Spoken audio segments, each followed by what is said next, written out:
Hi Leo, it's Jen here from tarotspirit.net. Excuse me, and I'm here doing your April 2017 tarot reading. Thanks for joining me.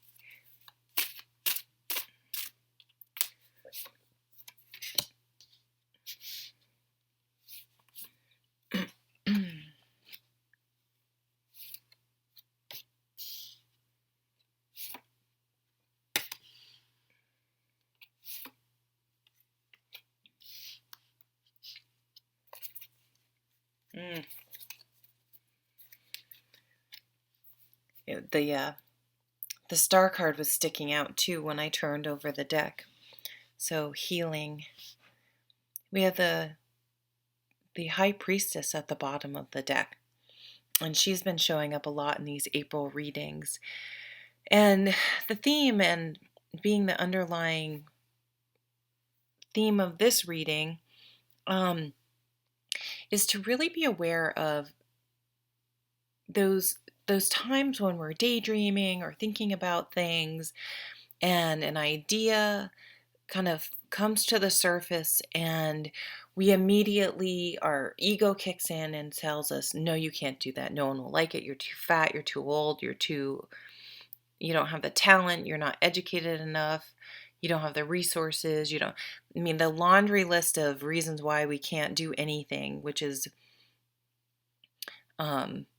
largely fear-based and just a block for keeping us stuck, basically. So I want you to be really careful about those things that sort of float to the surface when you find yourself in that negative fear-based ego trying to crush down your dreams. I want you to write that dream down. Write it down, no matter how ridiculous or unattainable it seems.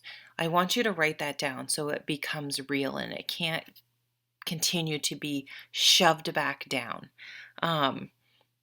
this month. That's going to be really important because you're uncovering something this month, and it's most likely something inside of you, and it needs to come up, it needs to come out, and it needs to be allowed to bubble to the surface so it can be examined and potentially acted upon.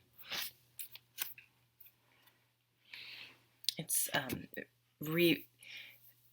things will be revealed this month, but I do feel it's more of an internal, that it'll be external for some people, but I feel it's more something inside of us that needs to come to the surface.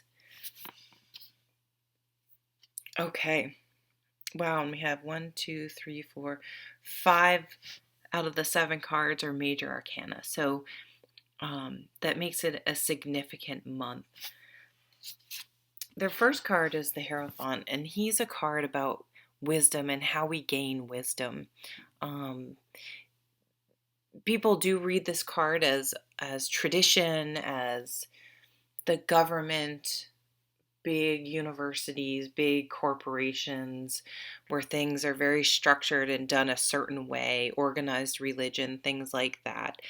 I tend to read this card in a different way. I tend to see it more as ways we gain wisdom. And of course, I agree with the theme. There's structure, there's tradition, there's ceremony, there's ritual, and doing things in a certain way that's prescribed and you're expected to follow. But being that I read it more as wisdom, wisdom can come through. A lot of wisdom could come through that way.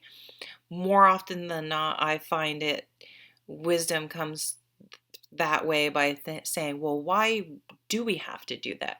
Why, just because it's always been done that way doesn't mean it still has to be done.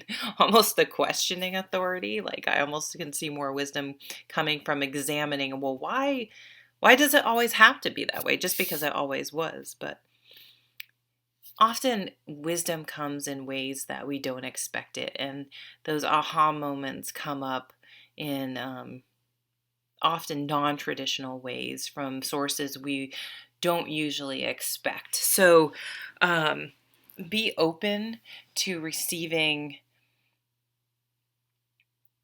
um, to just having those epiphanies this month, that they may come from unexpected sources, and don't discount them just because it came from a homeless person you bumped into, or a child, or someone you hate. You can still glean wisdom from places you least expect it. The next card is the Hanged Man. And again, here's this acting on alternatives theme that I'm sort of feeling. Acting on the things we don't usually act on, considering the possibilities of things we usually ignore or push down. So this guy is hanging upside down. He has some choices. He can struggle and get pissed and be angry and try to blame someone and bitch about a situation and it's horrible, and expend all sorts of energy for absolutely no gain about why he's hanging upside down. Whether he got himself into that mess or not, it doesn't matter. He's still left with the same situation. He's hanging upside down. He's not getting down at this moment. He could also take another approach. And that other approach is, well, I never have time to just relax anymore, and there's literally nothing I can do about this. And I'm just going to close my eyes and breathe.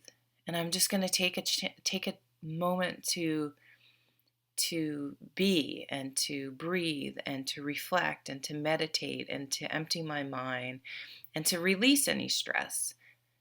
And then I'm going to open my eyes and, wow, the world looks really different when you're hanging upside down. And I never noticed that. And I've never considered this because I've never looked at my world in this way before. And then he has enlightenment. So going back to that Hierophant card, you can find yourself getting these moments of insight and inspiration and clarity and vision out of a most unusual situation. And to always be looking for the opportunities as you're going through life and having experiences, whether positive or negative, that that you don't miss the potential to gain wisdom from those situations.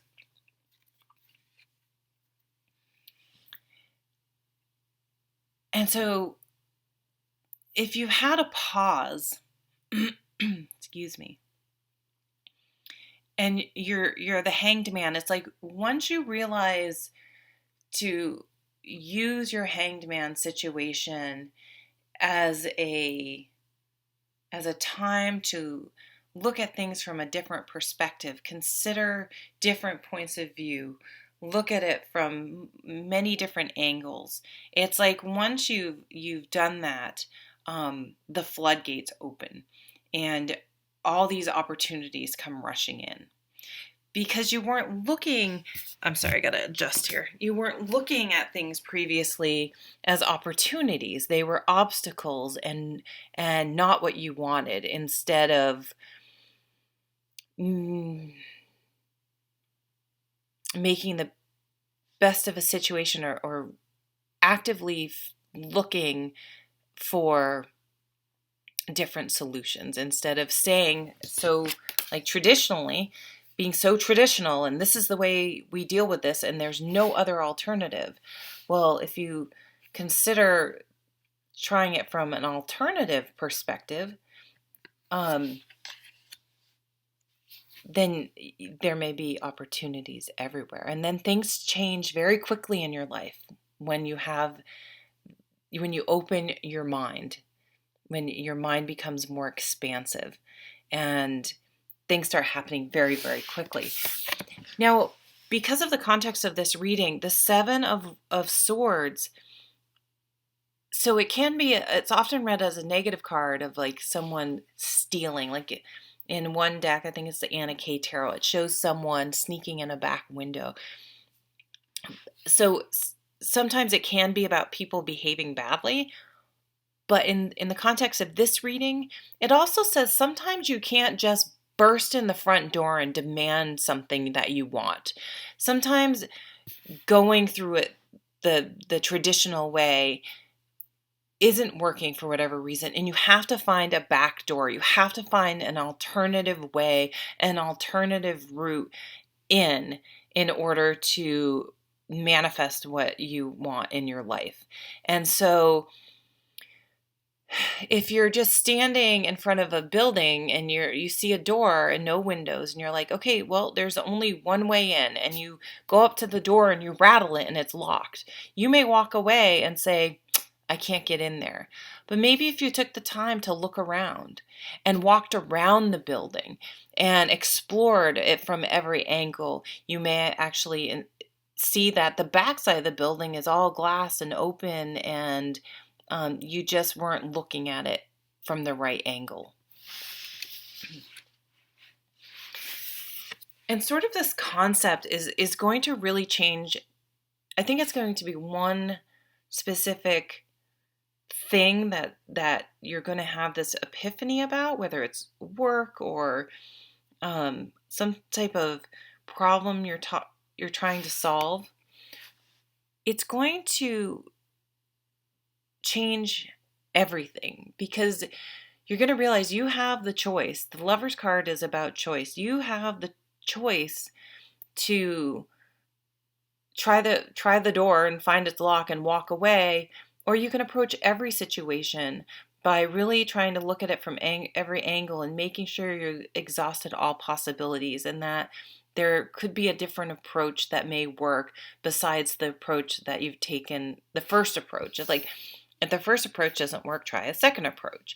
So you could look at it as failure, or, okay, I have one more piece of the puzzle that's going to give me information about how to bring about the outcome that I would like to bring about in my life, in whatever area of life that is. And it can be applied to pretty much anything. But you have to be open to change your behavior, change your thinking, and how you approach things. And here we go. I didn't even really pay attention.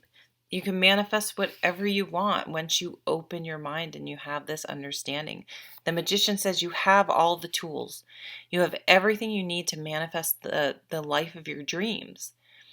As long as you have the open-mindedness to keep mixing and matching and trying to figure out the right recipe for yourself, and that you don't give up if it just doesn't work on the first try. Beautiful reading. Oh, look, there's an alien in the back. Isn't there? Cool. Well, I'm going to leave it there. That was just a super cool reading. And I hope you have a really, really wonderful month. Thanks for watching. Take care.